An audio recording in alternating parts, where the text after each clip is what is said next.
ஆலயமே இறை மக்கள் இணைந்து வருகின்றோம். இறைவா உனது ஆலயமே இறை மக்கள் இணைந்து வருகின்றோம். இறைவா உமது திருப்புகழை இதயங்கள் இணைந்து பாடுகின்றோம். இறைவா உமது திருப்புகழை இதயங்கள் இணைந்து பாடுகின்றோம். வாழ்க வாழ்க இறைவா உம்மை வாழ்த்துகின்றோம் தலைவா. வாழ்க வாழ்க இறைவா உம்மை வாழ்த்துகின்றோம் தலைவா.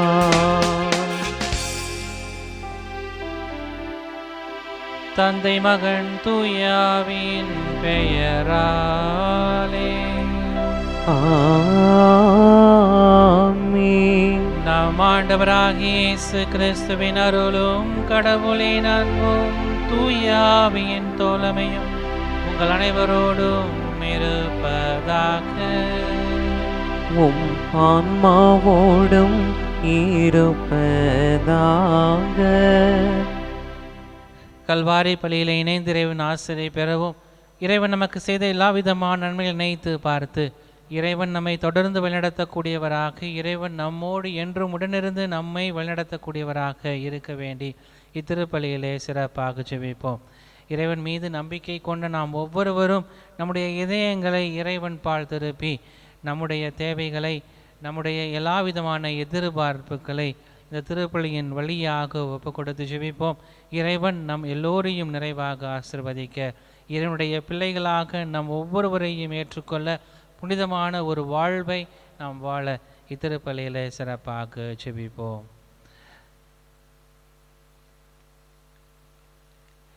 இயலாமல்ல இறைவனிடமும் சகோதர சகோதரிகளை உங்களிடமும் நான் பாவையினை ஏற்றுக்கொள்கின்றேன். ஏனெனில் என் சிந்தனையாலும் சொல்லாலும் செயலாலும் கடமையில் தவறியதாலும் பாவங்கள் பல செய்தேன். என் பாவமே என் பாவமே என் பெரும் பாவமே. ஆகையால் எப்போதும் கன்னியான புனித மரியாவையும் வான தூதர புனிதர் அனைவரையும் சகோதர சகோதரிகளை உங்களையும் நம் இறைவனாகிய ஆண்டவரிடம் எனக்காக வேண்டிக் கொள்ள மன்றாடுகின்றேன். இயலாமல்ல இறைவன் நம்மீது இரக்கம் வைத்து நம் பாவங்கள் அனைத்தையும் மன்னித்து நம்மை நிறைவான மகிழ்ச்சியான வாழ்வுக்கு அழைத்துச் செல்வாராக. ஆமீன்.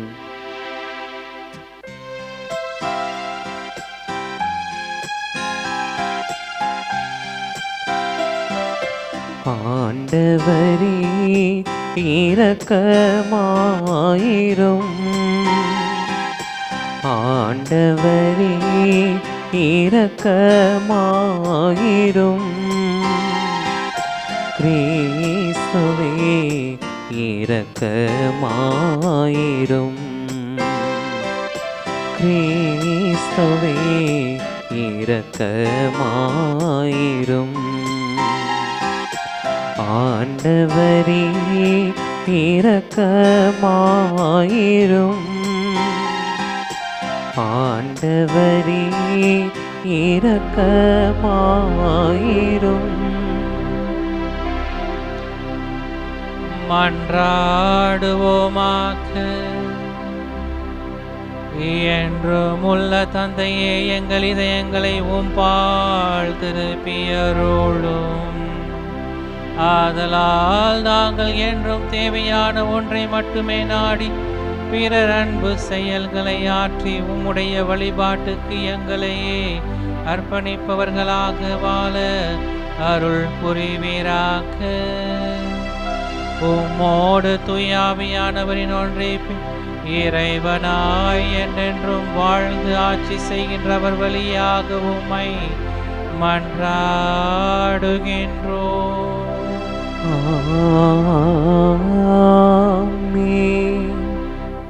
உன் கடவுளாகிய ஆண்டவரின் தூய மக்களினமாய் நீ இருப்பாய்.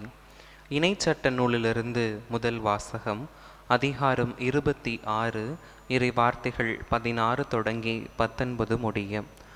மோசே மக்களை நோக்கி கூறியது: இந்த முறைமைகளையும் நியமங்களையும் நீ நிறைவேற்றுமாறு உன் கடவுளாகிய ஆண்டவர் இன்று உனக்கு கட்டளையிட்டுள்ளார்.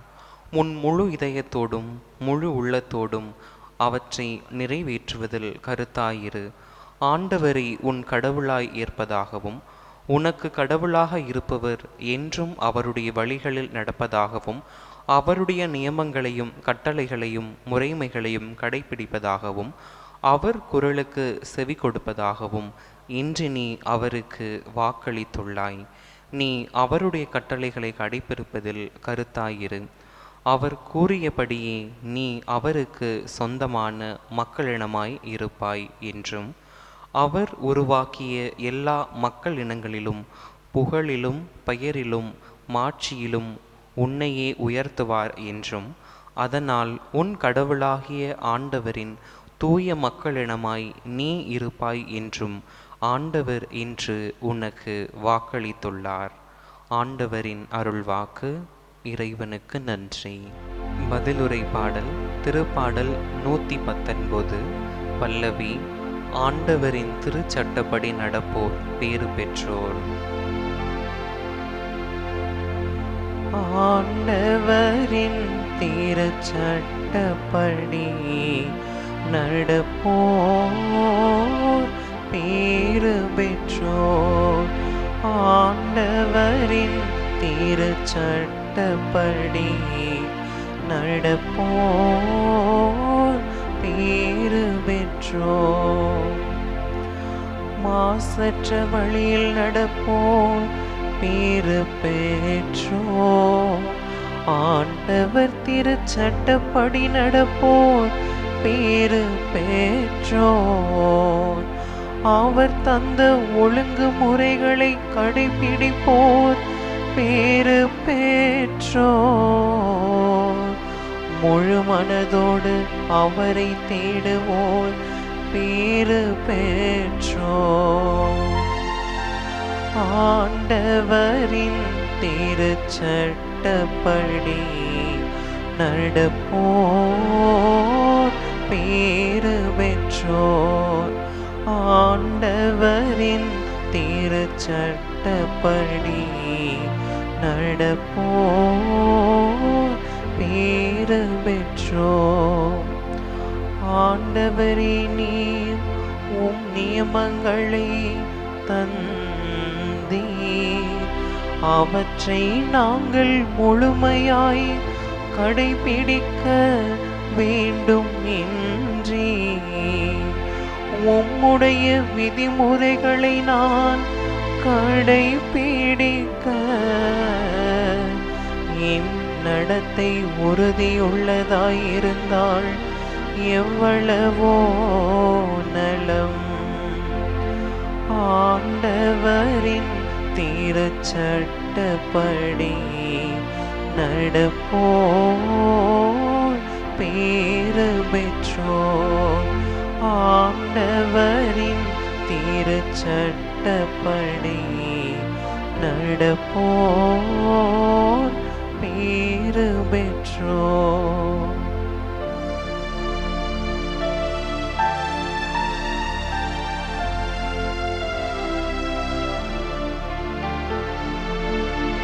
இதுவே தகுந்த காலம், இன்றே மீட்பு நாள். ஆண்டவர் உங்களோடு இருப்பாராக. உம் ஆன்மாவோடும் இருப்பதாக. மத்தேயு எழுதின செய்தியிலிருந்து வாசகம். ஆண்டவரே, மாட்சி உமக்கே. அக்காலத்தில் இயேசு தம் சீடரை நோக்கி கூறியது, உனக்கு அடுத்திருப்பவரிடம் அன்பு கூறுவாயாக, பகைவரிடம் வெறுப்பு கொள்வாயாக என கூறியிருப்பதை கேள்விப்பட்டிருக்கிறீர்கள். ஆனால் நான் உங்களுக்கு சொல்கிறேன், உங்கள் பகைவரிடமும் அன்பு கூறுங்கள், உங்களை துன்புறுத்துவோருக்காக இறைவனிடம் வேண்டுங்கள். இப்படி செய்வதால் நீங்கள் உங்கள் விண்ணக தந்தையின் மக்கள் ஆவீர்கள். ஏனெனில் அவர் நல்லோர் மேலும் தீயோர் மேலும் தம் கதிரவனை உதித்தெழச் செய்கிறார். நேர்மையுள்ளோர் மேலும் நேர்மையற்றோர் மேலும் மழை பொய்ய செய்கிறார். உங்களிடத்தில் அன்பு செலுத்துவோரிடமே நீங்கள் அன்பு செலுத்தினால் உங்களுக்கு என்ன கைமாறு கிடைக்கும்? வரி தண்டுபவரும் இவ்வாறு செய்வதில்லையா? நீங்கள் உங்கள் சகோதர சகோதரிகளுக்கு மட்டும் வாழ்த்து கூறுவீர்களானால் நீங்கள் மற்றவர்களுக்கு மேலாக செய்து விடுவது என்ன? பிற இனத்தவரும் இவ்வாறு செய்வதில்லையா? ஆதலால் உங்கள் விண்ணக தந்தை நிறைவுள்ளவராய் இருப்பது போல் நீங்களும் நிறைவுள்ளவர்களாய் இருங்கள். இது கிறிஸ்துவின் நற்செய்தி. கிறிஸ்துவே உமக்கு புகழ்.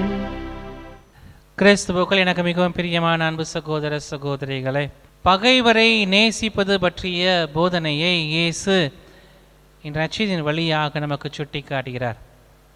மலை போதனைகளிலிருந்து இது தொடங்கக்கூடியதாக இருக்கிறது. மத்தேயு நற்செய்தி அதிகாரம் 5 நாம் வாசிக்கின்ற போது இயேசுவினுடைய மலை போதனையினுடைய தொடர்ச்சியாக இந்த பகுதி நமக்கு தரப்படக்கூடியதாக இருக்கிறது. உங்கள் பகைவரிடமிருந்து அன்பு கூறுங்கள், உங்களை துன்புறுத்துவோருக்காக இறைவனிடம் வேண்டுங்கள். இதை வாசிக்கிறப்ப கொஞ்சம் சிரிப்பாகவும் வருது, ஆனால் இது ஒரு ஆழ்ந்த சிந்தனையையும் நமக்கு தரக்கூடியதாக இருக்கிறது. இது கிறிஸ்தவ போதனைகளின் வாழ்க்கை நெறியாக நமக்கு தரப்படுகிறது. உங்கள் பகைவரிடமும் அன்பு செலுத்துங்கள், உங்களை துன்புறுத்துவோருக்காக இறைவனிடம் வேண்டுங்கள். இயேசு தன்னுடைய சீடலை நோக்கி சொல்லும் போது, உனக்கு அடுத்திருப்போடும் அன்பு கூறுவாயாக, பகைவரிடம் வெறுப்பு கொள்வாயாக என கூறப்பட்டிருப்பதை கேள்விப்பட்டிருப்பீர்கள். ஒரு மாற்று சிந்தனையை, ஒரு மாற்று வழியை இயேசு நமக்கு சுட்டி காட்டுகிறார். உங்கள் பகைவரிடத்திலும் அன்பு கூறுங்கள், உங்களை துன்புறுத்துவதற்காக ஜெபியுங்கள் என்று சொல்லி இயேசு சுட்டி காட்டுகிறார். ஒரு இடத்துல போனப்போ பூசை எழுதி வச்சுருக்கிறாங்க. அந்த இடத்துல பூசை எழுதி வச்சதை பார்த்தீங்கன்னா, ஒரு பூசைக்கு நடுப்புற வாசிக்கிட்டே இருக்கிறப்ப இன்னொரு பூசை நடுப்புற வருது, அவன் நல்லா இருக்கக்கூடாதுன்னு. இன்றைக்கி வெளிப்படையாக கூட பல நேரங்களிலே நாம் பிறர் நல்லா இருக்கக்கூடாது என்று நினைக்கக்கூடிய ஒரு மனநிலை, அல்லது பல நேரங்களிலே சொல்லாமல் கூட மனதளவில் வைத்துக்கொண்டு பிறரை நாம் தூற்றுவது அல்லது பிறருக்கு எதிராக பேசுவது என்றெல்லாம் சாதாரண ஒரு காரியமாக மாறிக்கொண்டிருக்கக்கூடிய ஒரு சூழ்நிலை. பிறர் மீது உள்ள பொறாமை அல்லது பிறர் மீது கொண்டிருக்கிற காழ்ப்புணர்வு என்றெல்லாம் பல நேரங்களிலே நாம் இதை உளவியல் சார்ந்த வகையில் பார்க்கக்கூடியவர்களாக இருக்கிறோம். இயற்கையாக மனிதனுடைய எதிர்வினையாக்குதல், நேச்சுரல் ஹியூமன் ரியாக்ஷன் என்று சொல்கிற போது அது கோபப்படுறது, பழி வாங்கிறது, இதெல்லாம் ஒரு இயற்கையான மனித எதிர்வினையாக்கும் செயல்பாடுகள். ஆனால் இயேசு அதை தாண்டி இந்த இயற்கைக்கு புறம்பாக நாம் கருணையோடு வாழ வேண்டும், பகைவரை அன்பு செய்ய வேண்டும், துன்புறுத்துவதற்காக ஜெபிக்க வேண்டும் எல்லாம் நமக்கு புதிய ஒரு கட்டளையை தரக்கூடியவராக இருக்கிறார். கோபப்படுதல், பழிவாங்குதல், இதை பற்றியெல்லாம் பேசணுன்னா இன்னும் நிறையா பேசிக்கிட்டே போகலாம். கடந்த 2 வாரத்துக்கு முன்பாக ஃபாதர் பிரிட்டோ ஃபீலிங்ஸ் அல்லது எமோஷன் இவற்றை பற்றி பேசுகிற போது இதையெல்லாம் அவர் அழகாக சுட்டி காட்டக்கூடியவராக இருந்தால், உளவியல் சார்ந்த சிந்தனைகளை. ஆனால் இயேசு இந்த இயற்கையான மனித எதிர்வினையாக்குதல் என்கின்ற ஒரு சிந்தனையை அழகாக நமக்கு சுட்டி காட்டக்கூடியவராக இருக்கிறார். ஒரு அலுவலகத்திலே 2 நண்பர்கள் பணிபுரியக்கூடியவர்களாக இருந்தார்கள். ரவி, விமல் என்று சொல்லி 2 நண்பர்கள் பணிபுரிந்து கொண்டிருக்கிற போது இந்த விமல் எப்போ பார்த்தாலும் ரவியை கிண்டல் செய்கிறது, அவனை தள்ளி விடுறது, அடிக்கிறது, அவனை பற்றி வதந்திகளை பரப்பி விடுதல் என்றெல்லாம் சொல்லி விமல் எப்போ பார்த்தாலும் ரவிக்கு எதிரான பல வகையான செயல்பாடுகளை தொடர்ந்து ஆற்றிக்கொண்டிருந்த ஒரு சூழ்நிலையில் ரவி அமைதியாக எல்லாவற்றையும் பொறுத்து கொண்டு எதற்குமே பதில் தராமல் அமைதியான ஒரு சூழ்நிலையில் கோபப்படாமல் பொறுமையாக இருக்கக்கூடிய ஒரு சூழலை அந்த அலுவலகத்தில் பார்க்க முடிந்து கொண்டிருந்தது. விமலை வெறுப்பதற்கு பதிலாக ரவி அன்பு செய்யக்கூடியவராக இருந்தார். அவருடைய இயலாமையில் இருந்து இவர் அனைத்தையும் செய்யக்கூடியவராக இருக்கிறார். தன்னுடைய கோபத்தை அல்லது தன்னுடைய அகங்காரத்தை, தன்னுடைய எல்லாவிதமான எதிர்மறையான சிந்தனைகளை எல்லாம் இந்த விமல் ரவிக்கு எதிராக செலுத்திய போது ரவி அனைத்தையும் பொறுத்து கொள்ளக்கூடியவராக இருக்கக்கூடியவராக இருந்தார். விமல் ஒரு நாள் மதிய உணவை கொண்டு வரல. அதை பார்த்துட்ட உடனே ரவிக்கு ஐயோ பாவம், என்னுடைய நண்பர் உணவு கொண்டு வரவில்லை என்று சொல்லி தன்னிடம் இருந்த உணவை பகிர்ந்து கொடுக்கக்கூடியவராக இருக்கிறார் விமலுக்கு. விமலுக்கு ஒரே குழப்பம். நம்ம இவ்வளோ அவனுக்கு எதிராக பேசிக்கிட்டு இருக்கோம், அவனை கிண்டல் பண்ணுறோம், வதந்திகளை பரப்புகிறோம், வெளிப்படையாகவே அடிக்கிறோம். எப்படி அவன் எனக்கு சாப்பாடு கொடுக்க வரான்? ஒருவேளை இதில் எதுவும் விஷம் கலந்து வச்சுட்டானோ அல்லது எனக்கு சூனியம் செஞ்சுட்டானா அப்படிலாம் யோசிச்சுட்டு, சரி அவனும் அதே சாப்பாடு தானே சாப்பிட்றான், நம்மளும் சாப்பிடுவோம் அப்படின்னு சொல்லிட்டு அவனும் விமலும் ரவியும் சேர்ந்து சாப்பிட்டு கொண்டிருக்கிறார்கள். அப்போது விமலுக்கு குழப்பத்தை கேட்டுருவோம் ரவிட்ட. நான் உன்னை இவ்வளோ கொடுமைப்படுத்துகிறேன், இவ்வளோ துன்பப்படுத்துகிறேன், இவ்வளோ வேதனைப்படுத்துகிறேன், உன்னை வதந்தியெல்லாம் சொல்லி உன்னை கம்பெனியில் உன் பேரெல்லாம் கெடுக்க முயற்சி செய்கிறேன், ஆனால் நீ என் மீது தொடர்ந்து அன்பு செலுத்தக்கூடியவனாக இருக்கிறாயே, எப்படி என்று சொல்லி கேட்டபோது ரவி பொறுமையாக விமலிடத்தில் சொன்னாராம், கடவுள் ஒரே ஒரு கட்டளையை கொடுத்திருக்கிறார், அன்பு செய்ய வேண்டும். அதை செய்வதற்கு நான் முயற்சி செய்கிறேன், நான் மனிதன், அதை செய்வதற்கு நான் முயற்சி செய்கிறேன் என்று சொல்லி விமலிடத்தில் சொன்னபோது விமல் தான் செய்த குற்றங்களை உணர்ந்து கொண்டு ரவியிடத்தில் மன்னிப்பு கேட்கக்கூடியவராக இருக்கிறார். பகைவரையும் அன்பு செய்ய வேண்டும் என்பது அநீதியை ஏற்றுக்கொள்ளக்கூடிய ஒரு செயலாக மாறுகிறது என்று சொல்லி இன்று பல நேரங்களிலே நாம் பேசி கொண்டிருக்கிறோம். ஒருவர் தப்பு செஞ்சார்னா அவர் கூட துணைக்கு நின்னோம்னா அது அநீதி, ஆமாம். ஆனால் அவர் எனக்கு எதிராக ஏதாவது செய்கிறப்ப நான் அவருக்காக ஜெபிக்கணும் அப்படின்றது புண்ணியம். இப்போ புரியும்னு நினைக்கிறேன். வெறுப்பை உங்கள் இதயங்களிலிருந்து அகற்றுவதற்கான ஒரு காரணியாக அன்பை விதைக்கக்கூடியவர்களாக நாம் மாற வேண்டும். இன்னைக்கு வெறுப்பு நாம் உருவாக்கக்கூடியவர்களாக இருந்து கொண்டிருக்கிறோம். பல நேரங்களிலே வெறுப்பு என்பது பிறரை கொலை செய்வதற்கு அல்லது அவரை பற்றிய வதந்திகளை பரப்புவதற்கு, அவருக்கு தொந்தரவு கொடுப்பதற்கு, அவருக்கு தேவையில்லாத பிரச்சனைகளை இழுத்து கொடுப்பதற்கான காரணிகளாக மாறக்கூடியதாக இருக்கிறது. அதைதான் இயேசு வெறுப்பை அல்ல அன்பை மையப்படுத்தியவர்களாக வாழ வேண்டும் என்று சொல்லி சுட்டி காட்டுவது மட்டுமல்ல, தன்னுடைய வாழ்விலும் அதை செய்யக்கூடியவராக இருந்தார். சிலுவையில் இயேசு தொங்கிக் கொண்டிருந்த போது லூக்கா நற்செய்தி அதிகாரம் 23 வசனம் 24 அழகாக சொல்கிறது, தந்தையே இவர்கள் அறியாமல் செய்கிறார்கள், இவர்களை மன்னியும்.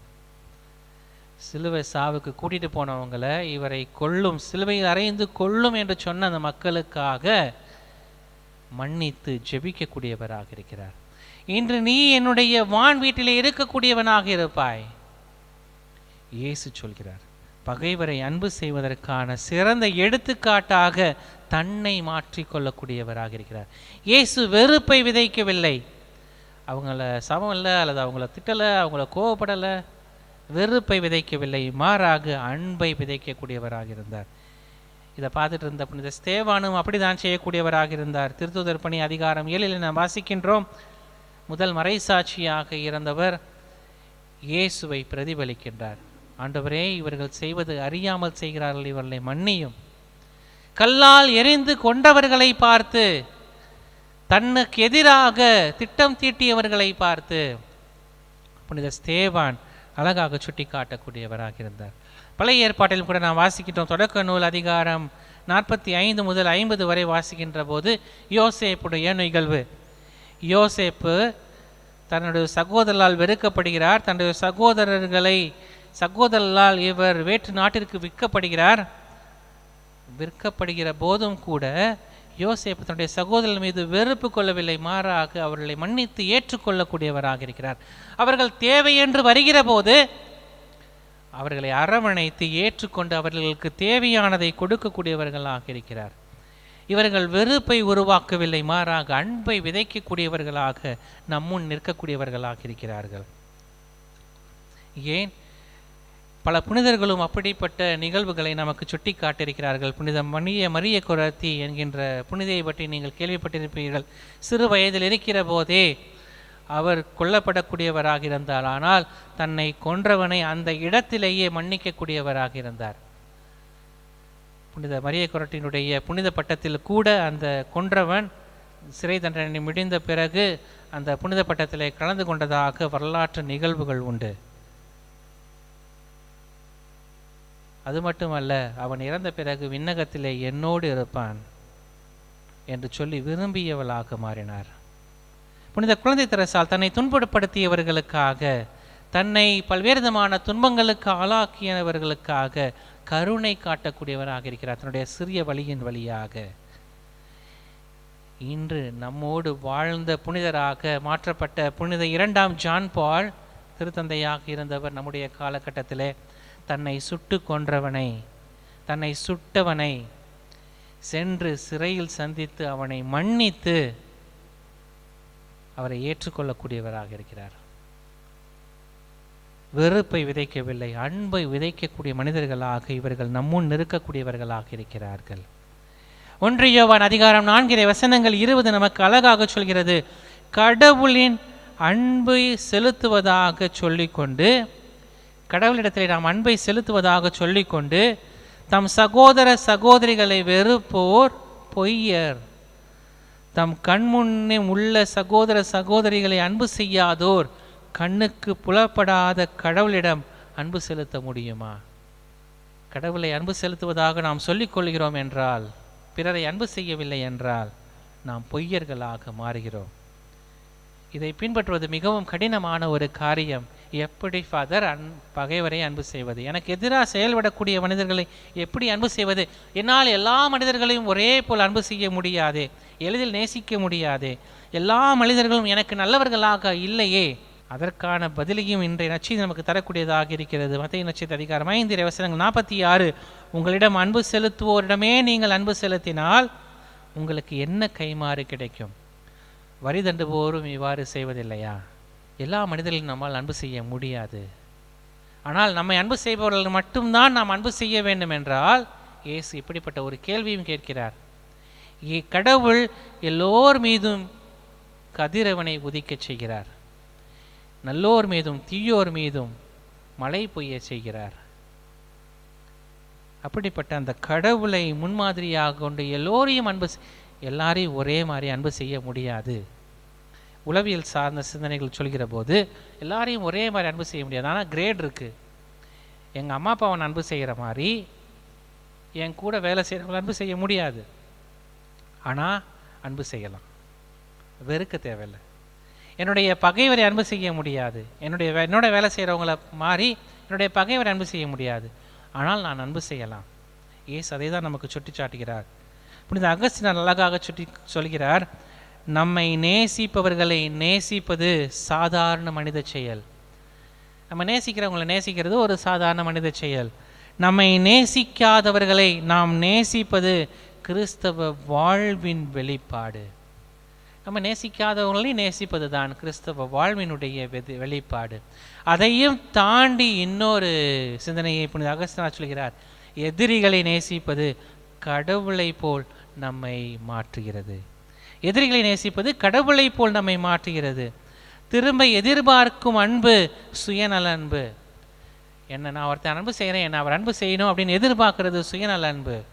உண்மையான செயல் என்பது திரும்ப பெறாமல் நேசிப்பது. இன்னைக்கு பல பேர் கண்ணுக்கு தெரியாமல் பல உதவிகளை செய்யக்கூடியவர்களாக இருக்கிறார்கள். பல நேரங்களில் நம்ம எனக்கு என்ன கிடைக்கும், ஆதாயம் என்ன இருக்குன்னு பார்த்து செய்யக்கூடிய அன்பு உண்மையான அன்பாக இல்லை, அது சுயநல அன்பாக மாறக்கூடியதாக இருக்கிறது. கொலேசியருக்கு எழுதிய முதல் திருமுகத்திலே அதிகாரம் 3 வசனங்கள் 13 நாம் வாசிக்கிறோம், ஒருவரை ஒருவர் பொறுத்து கொள்ளுங்கள். ரொம்ப கஷ்டமான காரியம் பொறுத்து கொண்டு போகிறது. குடும்பங்களில் இருக்கவங்களை பொறுத்துட்டு போகிறதே ரொம்ப கஷ்டம். ஆனால் கொலேசியர் சொல்கிறார், ஒருவரை ஒருவர் பொறுத்து கொள்ளுங்கள், ஒருவரை ஒருவர் மன்னியுங்கள். பொறுத்து கொள்ளுதல் என்பது நம்மை போராட அழைக்கின்றது. எனக்கு எதிராக செய்யக்கூடிய ஒருத்தனை நான் பொறுத்துட்டு போகணும் அப்படின்னா நான் போராடணும், அவனுக்கு எதிராக போராடணும். எனக்கு இருக்கிற ஆங்காரத்துக்கு அல்லது கோபத்தை நான் போராட வேண்டும். எனக்கு இருக்கிற தான் என்கின்ற மனப்பான்மைகளை நான் போராடப்படக்கூடிய நிலைக்கு என்னை அழைத்து செல்ல வேண்டும். நான் காயப்பட வேண்டும். பல நேரங்களில் பிறரை மன்னிக்கிறது அப்படின்றது ரொம்ப கஷ்டமான காரியம். ஆனால் மன்னிக்கின்ற போது நாம் காயப்பட தேவையில்லை.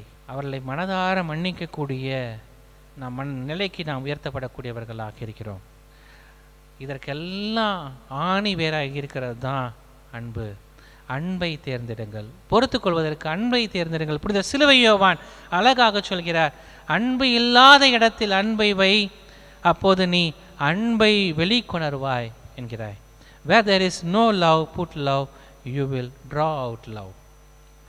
அன்பு இல்லாத இடத்தில் அன்பை வை. ரொம்ப கஷ்டமான காரியம் தான், நான் இல்லைன்னு சொல்லலை. அன்பு இல்லாத இடத்துல அன்பு வைக்க சொல்கிறாரு. அப்போது நீ அன்பை வெளிக்கொணர்வாய், you will draw out love. எப்படி அன்பு இல்லாத இடத்தில் அன்பை வைப்பது? அது சிறியதாக கூட இருக்கலாம். பொறுமையாக கேட்பது. ஒருத்தர் ரொம்ப திட்டுறார் அப்படின்னா பொறுமையாக கேளுங்க, திட்டிட்டு போட்டுமே. அல்லது அவங்க நம்மள்ட்ட பேச வராங்க அப்படின்னா பொறுமையாக, இன்னைக்கு பொறுமையாக கேட்பது என்பதே மிகவும் குறைந்து கொண்டிருக்கிறது. நீ சொல்கிறத கவனிக்கிறதுக்கான மனநிலையில் நான் இல்லை, என்னுடைய மனநிலையில் தான் நான் இருப்பேன் என்கின்ற அங்காரத்தோடு அல்லது தான் என்கின்ற மனநிலையோடு பொறுமையாக கேட்பது என்பது இன்று குறைந்து கொண்டிருக்கிறது. அன்பை விதைக்க வேண்டுமென்றால், அன்பை நாம் அறுவடை செய்ய வேண்டுமென்றால் பொறுமையாக கேட்க வேண்டும், அமைதியாக மன்னிக்க வேண்டும்.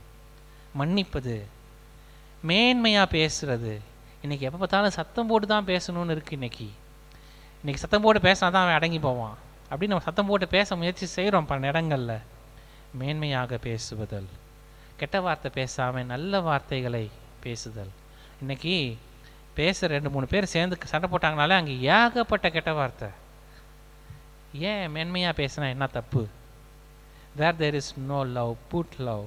அன்பு இல்லாத இடத்தில் அன்பை விதையுங்கள். அன்பு இல்லைன்னு தெரியுது நமக்கு, ஆனால் அன்பை விதைக்கணும்னு சொல்கிறாரு சிலுவை யோவான். கடுமையான வார்த்தைகளை மறுத்தல், அமைதியாக இருப்பது. இன்னைக்கு silence will give you many answers. அமைதியாக இருத்தல் நமக்கு பலவிதமான விடைகளை தரக்கூடியதாக இருக்கிறது. பிறருக்காக ஜெபிப்பது, நம்மை துன்புறுத்துவோருக்காக ஜெபிப்பது. இது ஏதோ நான் சில எடுத்துக்காட்டு தான் சொல்கிறேன், இன்னும் பல பயிற்சிகள் இருக்கின்றன. எல்லாத்தையும் சொல்லிட்டு இருந்தால் டைம் போயிடும். ஆனால் இந்த செயல்கள் எல்லாம் அன்பை விதைக்கின்றன. அன்பை விதைக்கின்ற போது அன்பை நாம் வெளிப்படுத்துகிறோம், அதை அறுவடை செய்யக்கூடியவர்களாகவும் இருக்கிறோம். தொடக்கத்தில் சொன்ன அந்த ரவி விமல் கதை, அது ஒரு நிகழ்வு, நடந்த ஒரு நிகழ்வு, அலுவலகத்தில் நடந்த ஒரு நிகழ்வு. இந்த ரவி அன்பை விதைக்கிறார். ஒரு கட்டத்தில் எல்லாத்துலேயும் நான் சொன்ன எல்லாமே, பொறுமையாக கேட்குறது, அமைதியாக மன்னிப்பது, மென்மையாக பேசுறது, எல்லாத்தையும் ரவி தொடர்ந்து செஞ்சுக்கிட்டே இருக்கார். அன்பை விதைக்கிறார். ஒரு கட்டத்தில் விமல்டேந்து அன்பை அறுவடை செய்கிறார். நாம் அன்பை எந்த அளவிற்கு விதைக்கிறோமோ அந்த அளவிற்கு நாம் அறுவடை செய்யக்கூடியவர்களாக இருக்கிறோம். எதிரிகளிடமிருந்து கூட அந்த அன்பை அறுவடை செய்யலாம். அன்பு தோன்றும் வரை நாம் காத்திருக்க தேவையில்லை, அதை உருவாக்கக்கூடியவர்களாக நாம் மாற வேண்டும். அன்பு இல்லாத இடத்துல அன்பை கொடுக்கணும், அன்பு இல்லாத இடத்துல அன்பை விதைக்கணும். அன்பை நாம் கண்டுபிடிக்க தேவையில்லை அல்லது எதிர்பார்க்க தேவையில்லை, மாறாக அதை நாம் முதலில் கொடுக்கக்கூடியவர்களாக இருக்க வேண்டும். முதல்ல நம்ம கொடுப்போமே, அவங்கள்ட்டேருந்து எதிர்பார்க்கணும்னு தேவையில்லையே, அவங்கள்ட்டேருந்து வரணும்னு எதிர்பார்க்கணும்னு அவசியம் இல்லை, நாம் கொடுப்போம். அன்பை கொடுக்கிற போது அது அன்பை வெளிக்கொணர்கிற செயல்பாடுகளாக மாறக்கூடியதாக இருக்கிறது.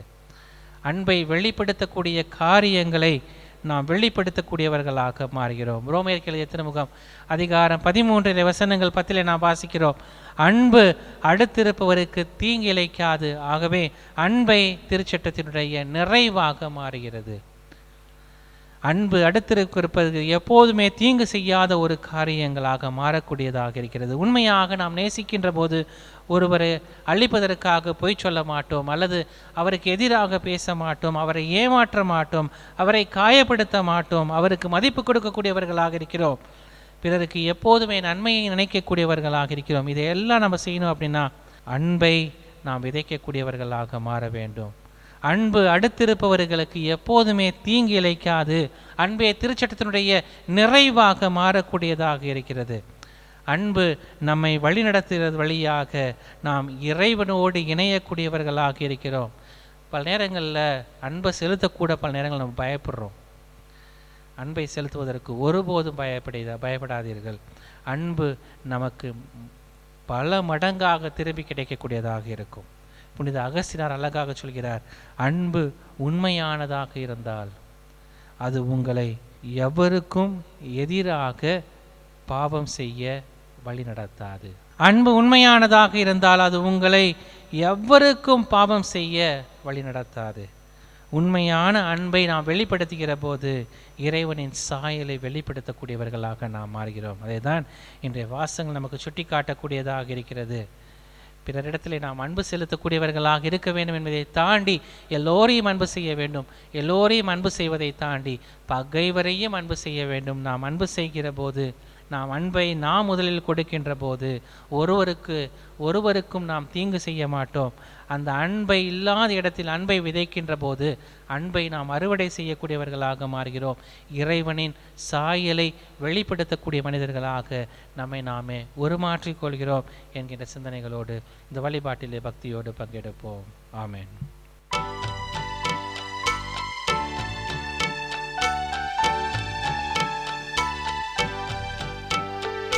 பூத்து குலுங்கும் மலர்களும் இங்கு காய்ந்து கனிந்த கனிகளும், ஓங்கி உயர்ந்த மரங்களும் அதை சூழ்ந்து வளர்ந்த செடிகளும், இயற்கை கோரும் கவிதைகள் யாவும் இறைவன் தந்த கொடைகளே.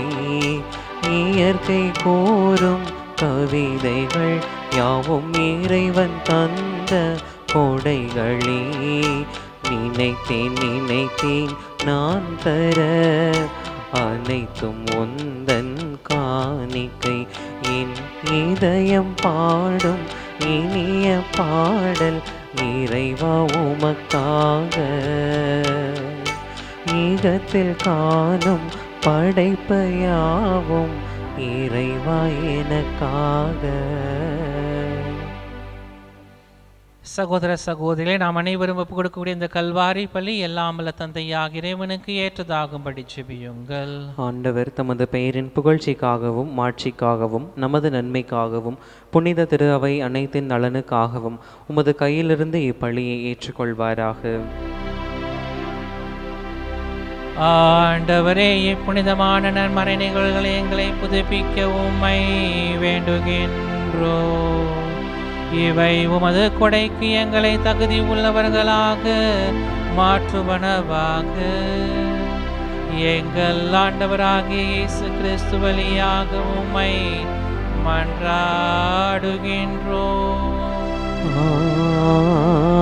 ஆமென். ஆண்டவர் உங்களோடு இருப்பாராக. உம் ஆன்மாவோடும் இருப்பாராக. இதயங்களை மேலே எழுப்புங்கள். ஆண்டவரிடம் எழுப்பியுள்ளோம். நம் இறைவனாகிய ஆண்டவருக்கு நன்றி கூறுவோம். அது தகுதியும் நீதியும் ஆனதே. ஆண்டவரே, தூயவரான தந்தையே, என்றும் உள்ள எல்லாம் வல்ல இறைவா, எந்நாளும் எவ்விடத்திலும் நாங்கள் உமக்கு நன்றி செலுத்துவது மெய்யாகவே தகுதியும் நீதியுமாகும். எங்கள் கடமையும் மீட்புக்குரிய செயலுமாகும். எங்கள் உண்ணா நோம்பின் வழியாக நீர் எங்கள் தீய நாட்டங்களை அடக்குகின்றீர், மனதை மேலே எழுப்புகின்றீர், நற்பண்புகளையும் அவற்றிற்கான பரிசுகளையும் எங்கள் ஆண்டவராகிய கிறிஸ்து வழியாக பெருகச் செய்கின்றீர். அவர் வழியாகவே உமது மாண்பை வானக தூதர் அனைவரும் புகழுகின்றனர். தலைமை தாங்குவோருமை வழிபடுகின்றனர். அதிகாரம் செலுத்துவோரும் திருமுன் நடுங்குகின்றனர். வானங்களும் அவற்றின் உள்ள ஆற்றல்களும் செராஃபின்களும் ஒன்று கூடி அக்களித்து கொண்டாடுகின்றனர். அவர்களோடு எங்கள் குரலையும் சேர்த்து கொள்ளுமாறு நாங்களுமை தாழ்மையுடன் இறைஞ்சி புகழ்ந்து அக்களித்து சொல்வதாவது: தூயவர் தூயவர் தூயவர், வான்படைகளின் கடவுளாம் ஆண்டவர். விண்ணகமும் மன்னகமும் உமது மாட்சியால் நிறைந்துள்ளன. உன்னதங்களிலே ஓசன்னா. ஆண்டவர் பெயரால் வருகிறவர் ஆசி பெற்றவர். உன்னதங்களிலே ஓசன்னா. ஆண்டவரே, நீர் மெய்யாகவே தூயவர், தூய்மை அனைத்திற்கும் ஊற்று. ஆகவே உடைய தூய ஆவியை பொழிந்தி காணிக்கைகளை தூய்மைப்படுத்த வேண்டும் என உம்மை தாழ்மையாய் வேண்டுகின்றோம். இவ்வாறு எங்கள் ஆண்டவர் இயேசு கிறிஸ்துவின் உடலும் இரத்தமுமாக எங்களுக்கு இவை மாறுவனவாக. அவர் பாடுபட உள்ளம் கனிந்து தம்மை கையளித்த போது அப்பத்தை எடுத்து நன்றி செலுத்தி அதை பெற்று தம் சீடர்களுக்கு அழைத்து அவர் கூறியதாவது: அனைவரும் இதிலிருந்து பெற்று உண்ணுங்கள், ஏனெனில் இது உங்களுக்காக கையளிக்கப்படும் என் உடல்.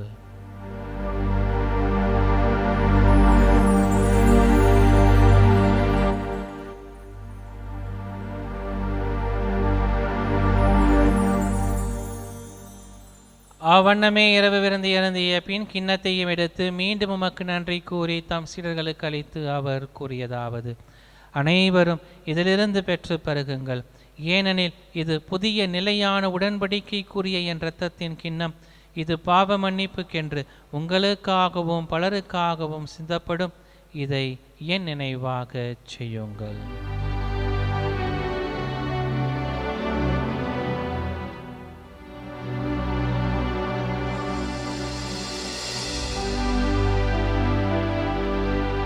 நம்பிக்கையின் மறைபொருள்.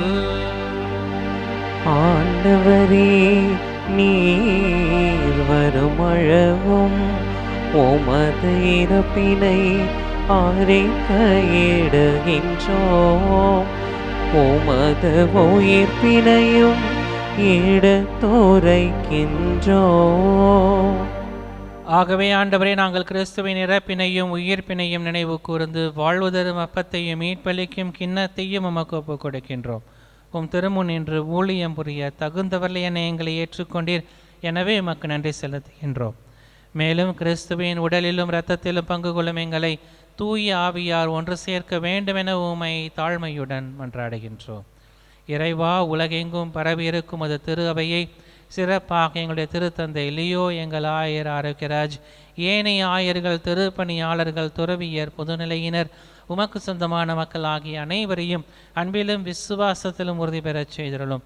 இங்கு குடியிருக்கும் எங்கள் ஒவ்வொருவரையும் உம்முடைய அன்பின் நிறைவை அடைய செய்திருளும். மேலும் உயிர்த்தெழுவோம் என்கின்ற எதிர்நோக்கோடு துவில் கொள்ளும் எங்கள் சகோதர சகோதரிகளையும் இறந்தோர் அனைவரையும் இரக்கத்துடன் நினைவு கூர்ந்து உமது திருமுக ஒளியினுள் ஏற்றருளும். எங்கள் அனைவர் மீதும் இரக்கமாயிரும். கடவுளின் கன்னித்தாயான மாட்சிமிக்க மரியாள், அவருடைய அன்பு கணவரான புனித யோசேப்பு, புனித திருத்துதர்கள், மறை சாட்சியர், இவ்வுலகில் உகந்தவராய் வாழ்ந்த புனிதர் அனைவருடனும் நாங்கள் நிலை வாழ்வில் தோழமை கொண்டு உம் திருமகன் இயேசு கிறிஸ்து வழியாக உம்மை புகழ்ந்தேத்தும் வரமருள உம்மை மன்றாடுகின்றோம்.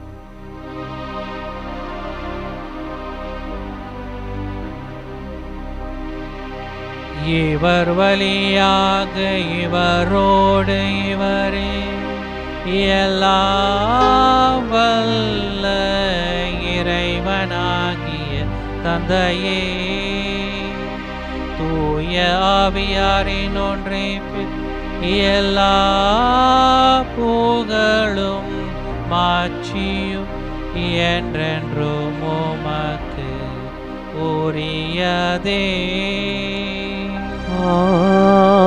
ஆமென், ஆமென், ஆமென்.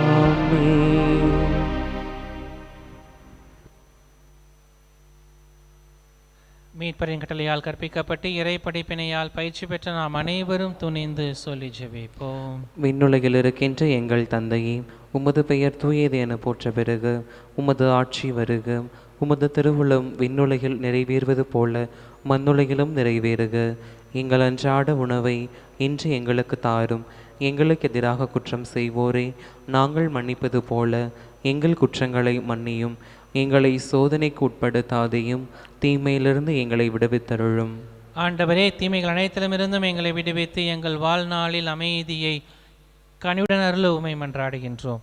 உமது இரக்கத்தின் உதவியால் நாங்கள் பாவங்கள் அனைத்திலும் இருந்தும் எப்போதும் விடுதலை பெற்று யாதொரு கலக்கமின்றி நலமாயிருப்போமாக. நாங்கள் நம்பியிருக்கும் பேரின்ப நல்வாழ்வையும் எமீட்பராகிய இயேசு கிறிஸ்துவின் வருகையையும் மகிழ்ச்சி எதிர்பார்த்திருக்கின்றோம். ஏனெனில் ஆட்சியும் வல்லமையும் ஆட்சியும் என்றென்றும் உமதே. ஆண்டவராகிய இயேசு கிறிஸ்துவை, அமைதியை உங்களுக்கு விட்டுச் செல்கிறேன், என் அமைதியையே உங்களுக்கு அளிக்கிறேன் என்னுடைய திருத்துதர்களுக்கு மொழிந்தீரேன். எங்கள் பாவங்கள், குற்றங்கள், குறைகள், பலவீனங்களை எல்லாம் பாராமல் உடைய திருச்சபையின் எளிய நம்பிக்கையை கண்ணோக்கி எங்கள் உள்ளங்களுக்கு, குடும்பங்களுக்கு அமைதியையும் ஒற்றுமையும் மகிழ்ச்சியும் அளித்தருள திருவுளம் கொள்வீராக. என்றென்றும் வாழ்ந்து ஆட்சி செய்கின்றவர் நீரே. ஆமென். ஆண்டவருடைய சமாதானம் உங்களோடு என்றும் இருப்பதாக. உம் ஆன்மாவோடும் இருப்பதாக. ஒருவருக்கொருவர் உறவின் வாழ்த்தை பகிர்ந்து மகிழ்வோம். உலகின் பாவங்களை போக்கும் இறைவனின் செம்மறியே, எங்கள் மேல் இரக்கமாயிரும். உலகின் பாவங்களை போக்கும் இறைவனின் செம்மறியே, எங்கள் மேல் இரக்கமாயிரும். உலகின் பாவங்களை போக்கும் இறைவனின் செம்மறியே, எங்களுக்கு அமைதியை அளித்தருளும்.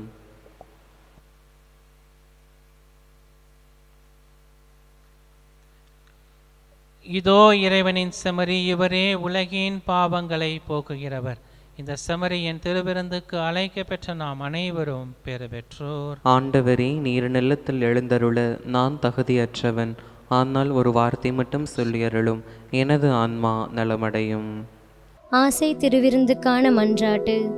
ஆண்டவரே, நீர் என் இல்லத்தில் எழுந்தருள நான் தகுதியற்றவள். ஆனால் ஒரு வார்த்தை மட்டும் சொல்லியருளும் என்று நூற்றுவர் தலைவன் ஜெபித்தது போல நாங்களும் இப்போது உம் திருப்பாதம் பணிந்து வேண்டுகிறோம். இனிய இயேசுவே, நாங்கள் தகுதியற்றவர்களாய் இருந்தாலும் எங்கள் தகுதியின்மையை பாராமல் நீர் எங்கள் உள்ளங்களில் எழுந்து வாரும். உம் அன்பிலும் அருளிலும் நாங்கள் நிலைத்திருக்க எம்முள் எழுந்து வாரும். நன்மை செய்வதில் ஆர்வமுள்ளவர்களாய், தீமைகள் அனைத்திலிருந்தும் விடுதலை பெற்றவர்களாய் வாழவும் எங்களை வழிநடத்த வாரும். எல்லா நலன்களாலும் வளங்களாலும் எங்களை நிரப்ப வாரும். ஆமென். நன்றியோடு மன்றாடுவோமாக. ஆண்டவரே, உமது மறை நிகழ்வால் நீர் புதுப்பிக்கும் எங்களை முடிவில்லா ஆதரவால் தொடர்ந்து காத்தருள்வீராக. விண்ணக படிப்பினைகளால் நீரே நிரம்பியுள்ளவர்களோடு உமது மீட்பளிக்கும் ஆதரவால் உடனிருப்பீராக. எங்கள் ஆண்டவராகிய இயேசு கிறிஸ்து வழியாக உம்மை மன்றாடுகின்றோம். ஆமென். ஆண்டவர் உங்களோடு இருப்பாராக. உம் ஆன்மாவோடும் இருப்பாராக. எல்லாம் வல்ல இறைவன் தந்தை, மகன், தூயாவி நாம் அனைவரையும் நிறைவாக ஆசிர்வதித்து வழிநடத்துவாராக. ஆமென். இறைவனின் அன்பை உணர்ந்தவர்களாக சென்று வாழுவோம். திருப்பலி நிறைவுற்றது. இறைவனுக்கு நன்றி.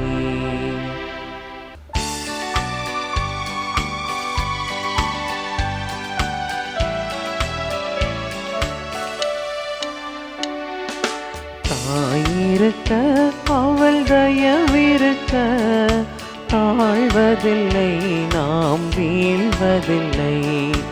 தாயிருக்க அவள் தயவிருக்க தாழ்வதில்லை, நாம் வீழ்வதில்லை.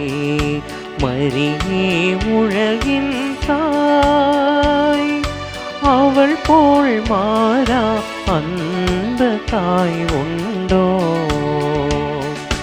தாயிருக்க அவள் தயவிருக்க தாழ்வதில்லை, நாம் வீழ்வதில்லை. தந்தை, மகன், தூய ஆவியின் பெயராலே ஆமேன்.